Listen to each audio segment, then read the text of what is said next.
Hi everyone! I hope you had a good week, hopefully a little bit better than mine. Mine was a bit crazy. This is my daughter Emma. She is pretty dang awesome. Pretty sure it's genetic.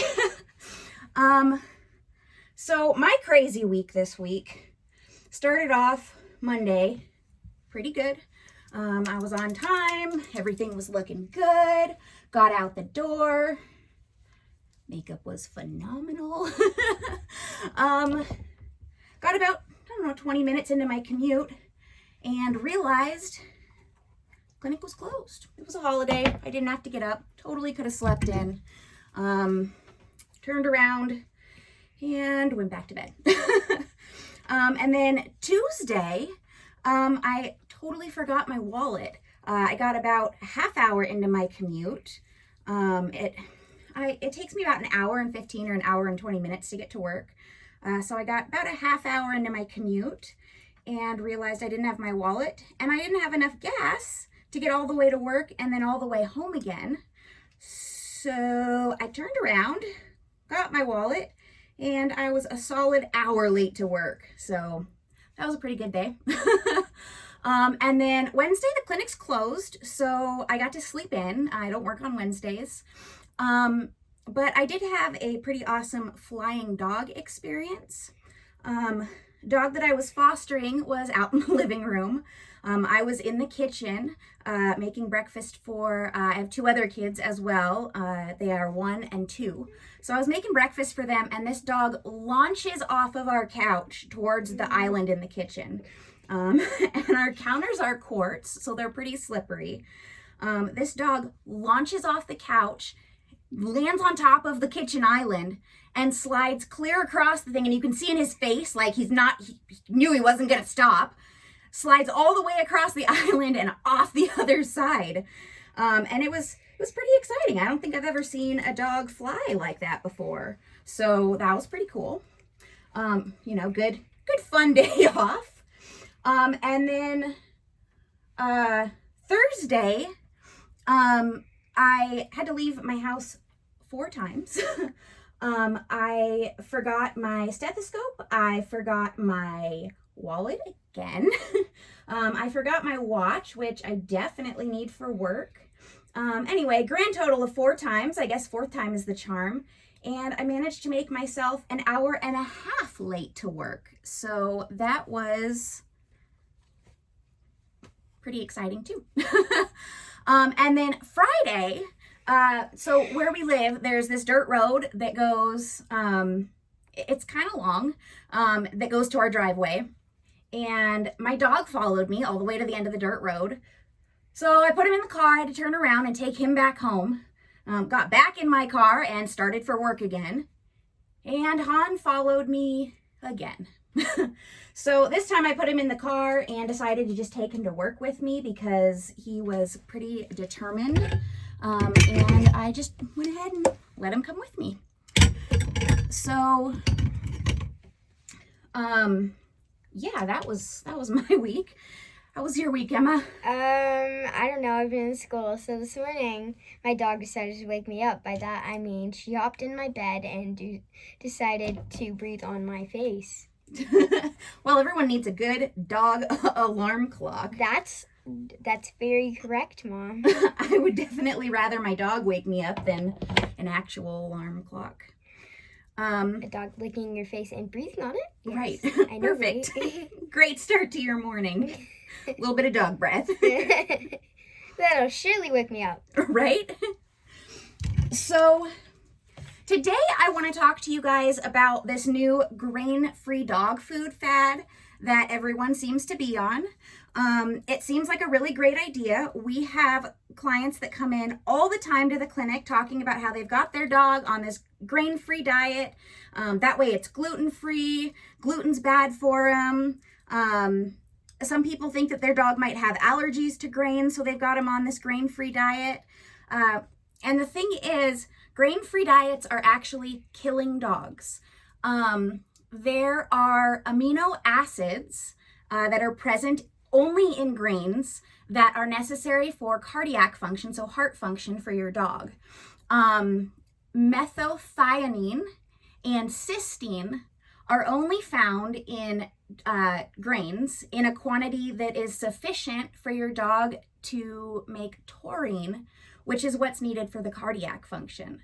The FDA actually released a warning in June of 2019 stating that these grain-free diets are bad for dogs and may be causing dilated cardiomyopathy in dogs. So putting your dog on a grain-free diet, if you've had them allergy tested and they truly have a grain allergy and it's the only option, your vet can work with you to get your dog on supplements to make up for the fact that you have your dog on a grain-free diet, and that will keep their heart nice and healthy, which of course is what we want. But putting your dog on a grain-free diet, if there's no actual reason for it, it's really dangerous for your dog. It's not a good idea. I know that gluten-free is the thing right now. It's super in, it's the fad. But when it comes down to it, it might sound like a great idea. Dogs in the wild, they eat meat. Great idea. But as it turns out, it's really not good for your dog. And the thing with dilated cardiomyopathy is once damage is done, there's no way to undo it. So if your dog has been on a grain-free diet and there is damage that's been done, switching them over and, putting them on medications, it will help to prevent any further signs and symptoms, but it's not going to reverse any of the damage that's been done. And there's no cure. So once that process starts, you're on that ride. There's no way to get back off of it. So getting your dog back into a regular diet, something that, a good quality dog food, is so much better for them than anything grain-free. If you do have your dog on a grain-free diet right now and you're concerned, of course you can go, to your vet and have them check your dog out. You can run some blood work. If you have them on that diet because you think your dog may have a grain allergy and that's why you started that diet to begin with, your vet can definitely do tests to find out if that's the case. And like I said, if it is, they can make sure that you have the right supplements to go with that food, so that your dog, doesn't have any permanent issues from it.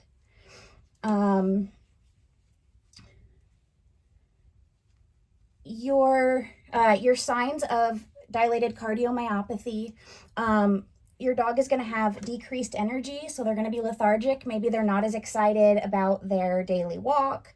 Maybe they're sleeping more. Just general lack of energy. They also might have a cough that gets progressively worse. So it might start, kind of minor and intermittent.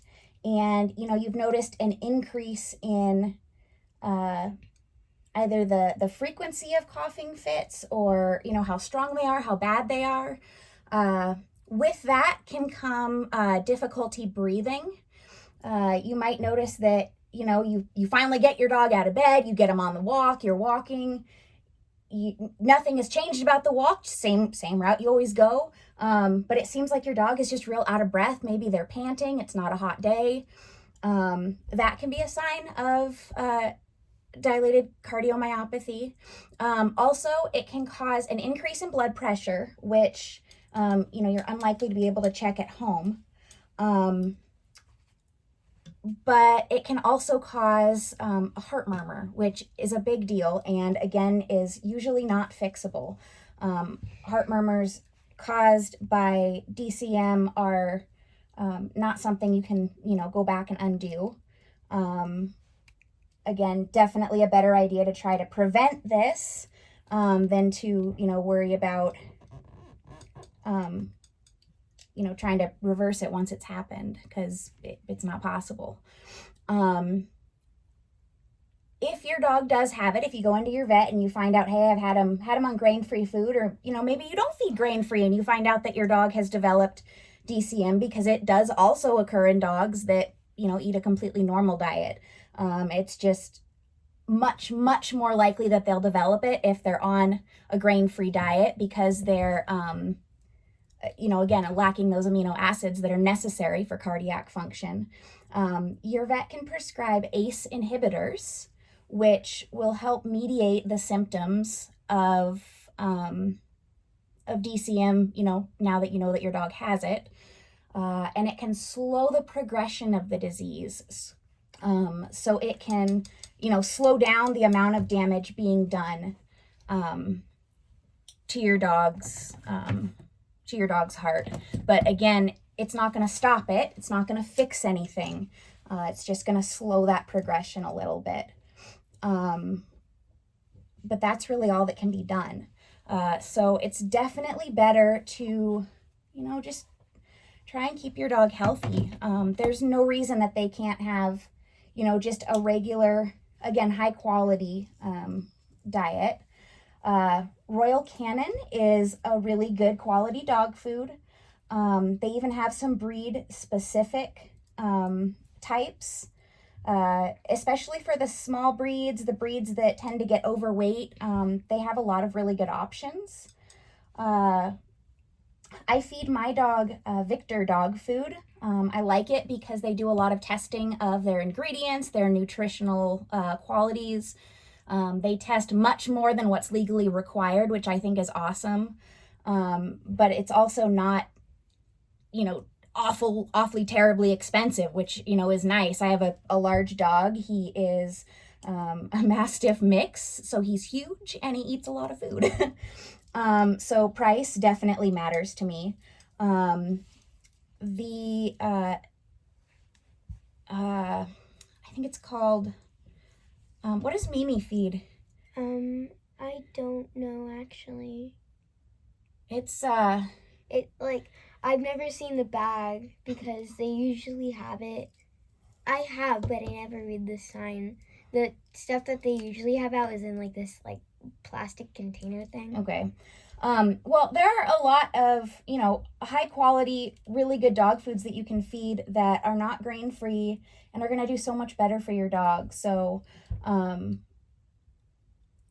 rather than assuming they have an allergy, get them tested, take them in. It's just a blood test and they can tell you, not only food allergies, but also if they have environmental allergies. And I will tell you, if your dog has seasonal allergies, they will be so much happier when you figure out what they are and get them on the right meds to help them.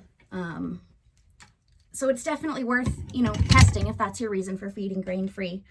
But if you're feeding it just because you're worried about gluten, it's definitely more concerning, them lacking those aminos than it is, to not have gluten in their diet. So if you have your dog on a grain-free diet, time to go to the pet store and get them a better, more healthy diet. And now that Emma has some nice curly hair going on, let me move this so you can see. That is all for today. Just wanted to talk to you guys about food and curl Emma's hair for her. So I will talk to y'all later. Bye, guys.